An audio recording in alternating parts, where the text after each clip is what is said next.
بسم الله الرحمن الرحيم صلى الله وسلم على النبي سيدنا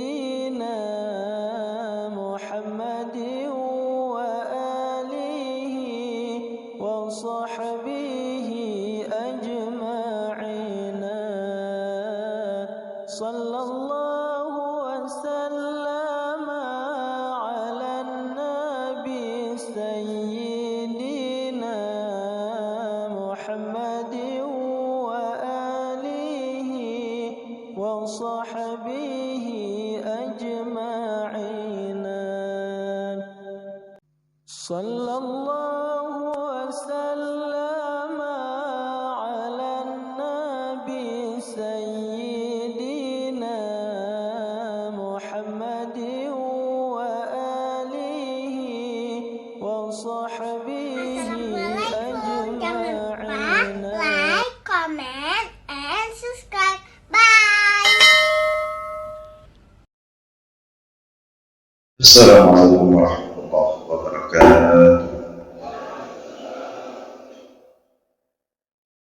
Alhamdulillahi rabbil alamin wa afdhalus salatu wa atammu taslim ala sayyidina Muhammadin wa ala alihi wa sahbihi ajma'in, amma ba'd.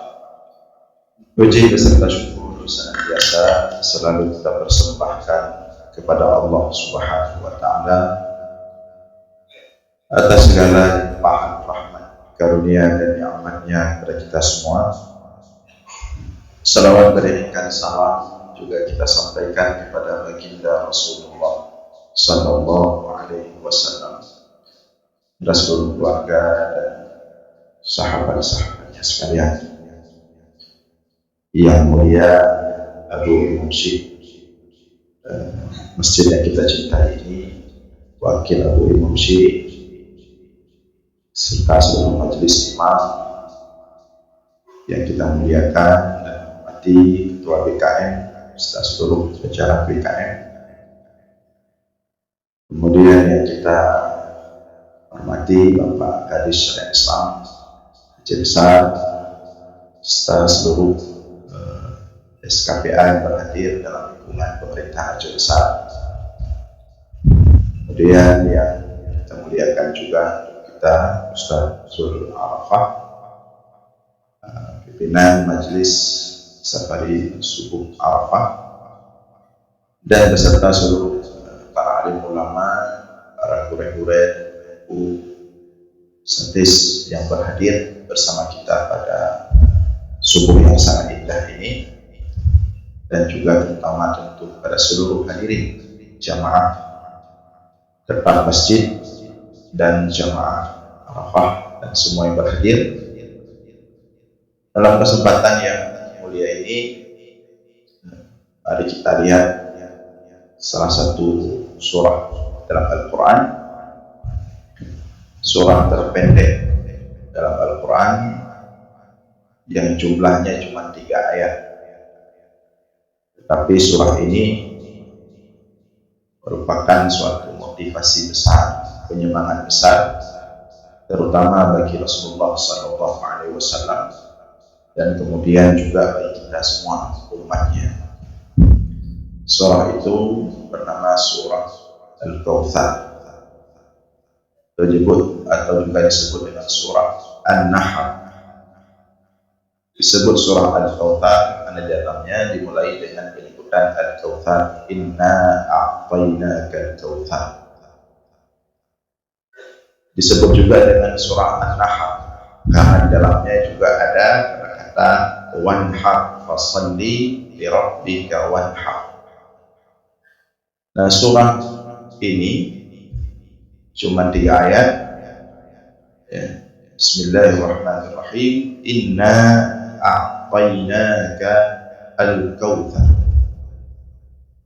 fasalli li rabbika wanhar inna syani'aka huwal abtar. Inna a'tainaka al-kautsar, sesungguhnya kata Allah, kami telah memberikanmu kamu di sini adalah Nabi Muhammad SAW. Sesungguhnya kami telah memberikanmu Al-Kautsar. Al-Kautsar ini nikmat yang sangat banyak. Nikmat yang sangat banyak. Yang salah satunya adalah berupa telaga Al-Kautsar yang letaknya di dalam surga. Letaknya di dalam surga. Di setiap para nabi itu ada telaga, tempat mereka menunggu umatnya. Cuman semuanya letaknya itu di luar surga, sebelum surga.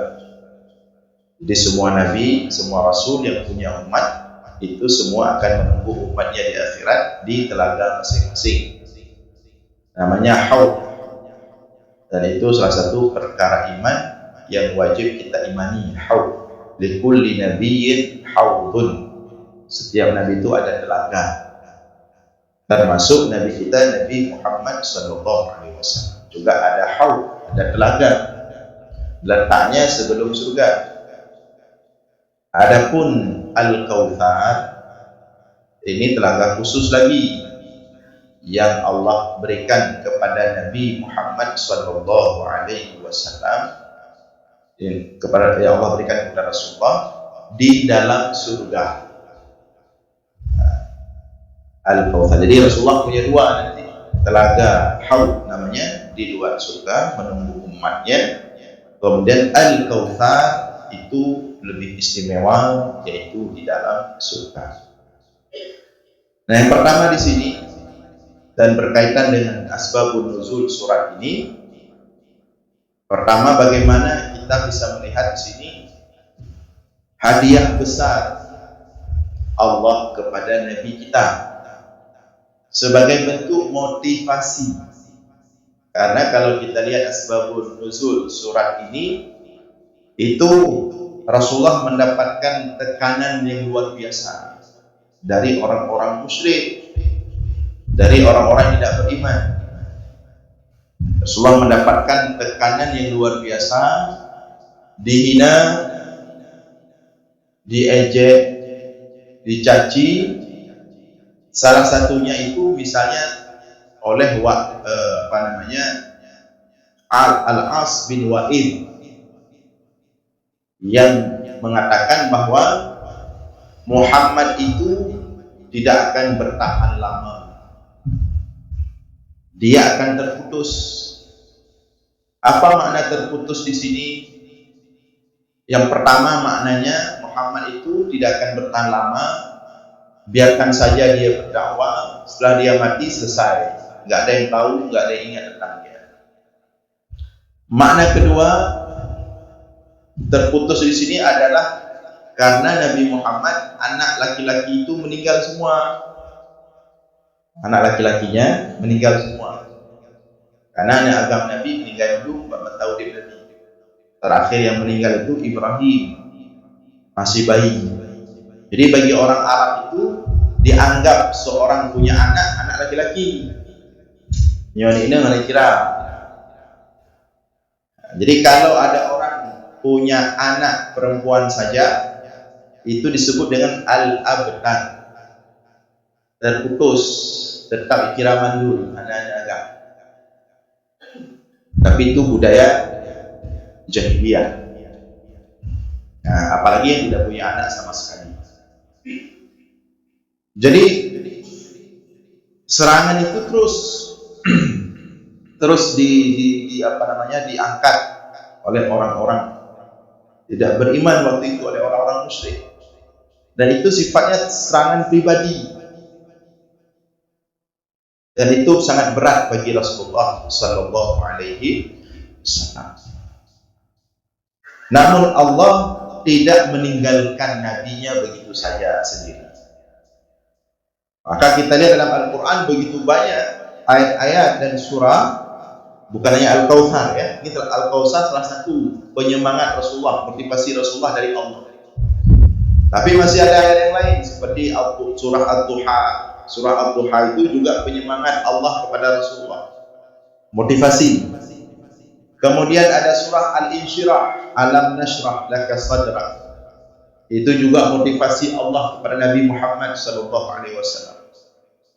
Kemudian ada ayat-ayat yang lain, wa qad na'lamu annaka yadhiqu sadruka bima yaqulun fasabbih bihamdi rabbika wa qum ma'as sajidin.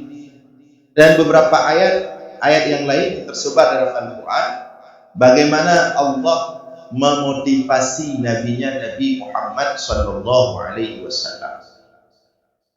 Maka dari sini kita belajar bahawa setiap manusia, siapapun dia, itu butuh ada yang memotivasi.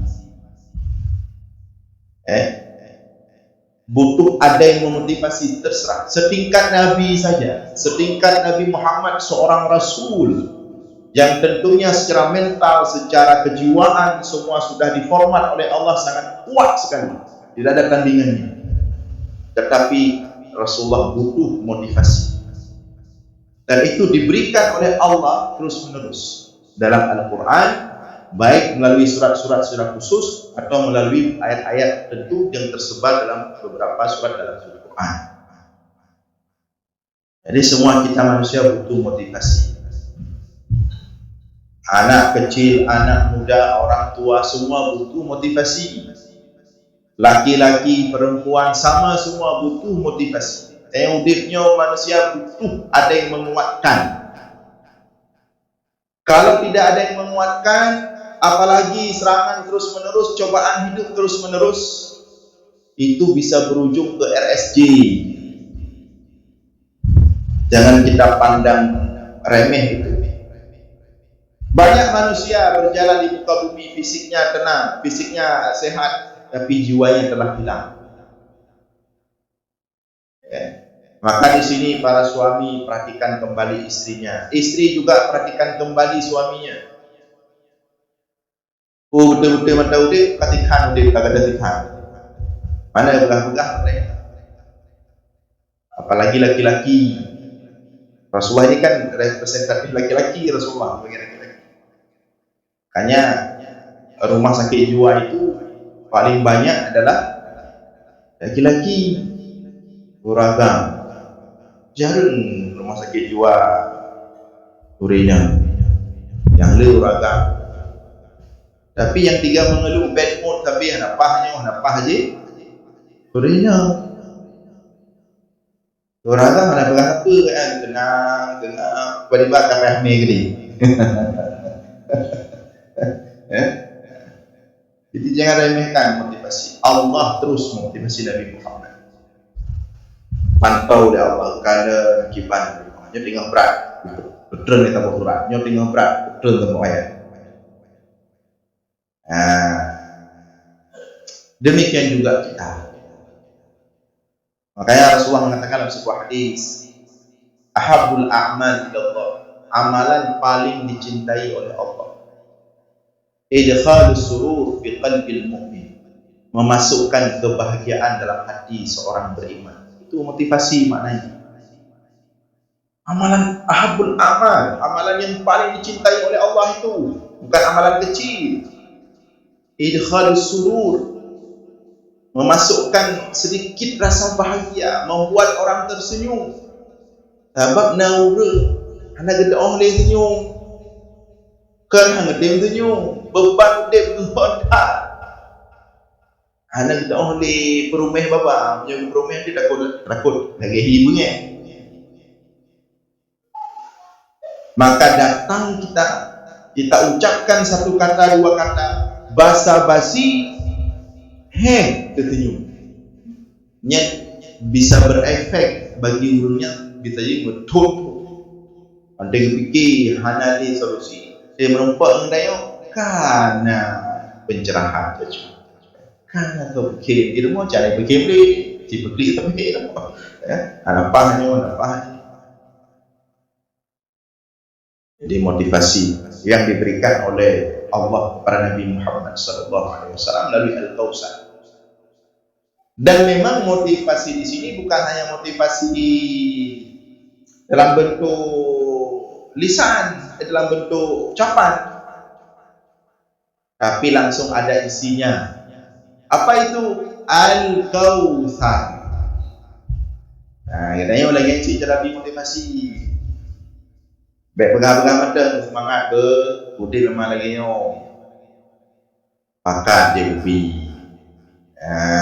Benar baik motivasi kosong. Pakat yo kauri. Ya benar peci-peci tapong-tapong benar baik sekedar terima kasih mata. Itulah anak Al-Kautsar itu. Jadi bukan hanya motivasi untuk menguatkan secara verbal, secara bahasa, secara ucapan, tapi ada yang diberikan. Maka tahadau tahabbtum, hendaklah kalian saling menghadiahi. Yuk hadiah. Tahabbtum, dengan itu kalian akan menemukan cinta kembali, saling mencintai. Jadi katanya manusia yang mandu terserah, yang pegah, yang ada pegah, yang tengah pro, yang pegah Allah yang tetap butuh cinta, tetap butuh perhatian, tetap butuh motivasi, tetap butuh kasih sayang. Maka pegah ada yang watak kalian, tapi hati dia itu butuh. Coba lihat bagaimana rasa yang akan dia rasakan. Jadi di sini Allah memotivasi nabinya Nabi Muhammad sallallahu alaihi wasallam dengan hadiah besar, Al-Kautsar. Lebih hadiah di Allah yaitu Al-Kautsar, baru berpegang solusi. Ini konsep kita dalam memberikan motivasi kepada orang. Jadi cara motivasi, jom sesuatu ini. Dia ada konteks dalam konteks yang mesti pakai kopi le, pakai du le, pakai kauri le, le kopi le kauri baru pegang. Menurut lo, mana. Apa solusi dalam ayat dalam surat ini terhadap tekanan yang luar biasa kepada Nabi Muhammad sallallahu alaihi wasallam? Solusinya adalah fasalli li rabbika wanhar. Solusinya di ayat kedua. Ayat pun hendak bahas solusi le. Benar, wujud le boleh. Berikan dia hadiah dulu. Hadiah sudah lunak, enak diajak ngomong, baru sampaikan solusi. Fasalli li rabbika wanhar. Solusi terhadap tekanan hidup, solusi terhadap beratnya beban hidup, solusi terhadap setiap permasalahan dalam hidup. Fasalli li rabbika wanhar. Salat untuk persembahkan untuk Tuhanmu, wanhar dan berkorban. Yang solusi hidup. Dan yang ubat yang lebih dari Allah kepada Nabi langsung. Jadi ubatnya juga dipupu nama masalah udip berat datang, rayu datang, solusi semayang. Tapi kalau semayang ada kurban.